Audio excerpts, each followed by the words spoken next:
തിരുവനന്തപുരം നഗരൂരിൽ മിസോറാം സ്വദേശിയായ എഞ്ചിനീയറിംഗ് വിദ്യാർത്ഥി വാലന്റൈന്റെ കൊലപാതകം മുൻ വൈരാഗ്യമെന്ന എഫ്ഐആർ രാത്രി 10:30 നഗരൂർ നെടുമ്പറമ്പ് ജംഗ്ഷനിൽ വാലന്റൈനെ വിളിച്ചുവരുത്തി നെഞ്ചത്ത് കത്തി കുത്തിയിറക്കുകയായിരുന്നു.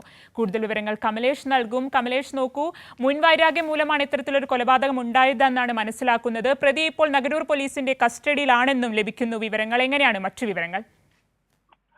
അനന്യ, ഇന്നലെ രാത്രി 10:50 ഈ കൊലപാതകം നടന്നിട്ടുള്ളത്. ഈ രണ്ടുപേരും മിസോറാം സ്വദേശികളായ വാലന്റൈൻ അതുപോലെ തന്നെ ലോമ എന്നിവരാണ് ഈ ഇതുമായി ബന്ധപ്പെട്ട് വന്നിട്ടുള്ളത്. ഒരു സംഘർഷം ഉണ്ടായത്, നേരത്തെ തന്നെ ഇവർ തമ്മിൽ സംഘർഷമുണ്ടായിരുന്നു.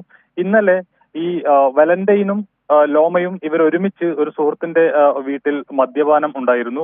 അതിനിടയിൽ ചില തർക്കങ്ങൾ ഉണ്ടാവുകയും ഈ ലോമയെ ഇവിടെ നിന്നും ഇറക്കി വിടുകയും ചെയ്തു. പിന്നീട് ഈ സീനിയർ വിദ്യാർത്ഥികളായ വാലന്റൈൻ അടക്കമുള്ള ആളുകളെ ഈ നെടുമ്പറമ്പ് ജംഗ്ഷനിലേക്ക് വരാൻ ഈ ലോമ വെല്ലുവിളിക്കുകയായിരുന്നു. തുടർന്ന് ഈ കുട്ടികൾ അവിടെ എത്തുകയും അവിടെ ഒരു ഉന്തും തള്ളും ഉണ്ടാവുകയും ഇതിനുശേഷം ലോമ കയ്യിൽ കരുതിയിരുന്ന കത്തിയെടുത്ത് വാലന്റൈന്റെ നെഞ്ചിലും വയറിലുമൊക്കെയായി 3 തവണ കുത്തുകയായിരുന്നു.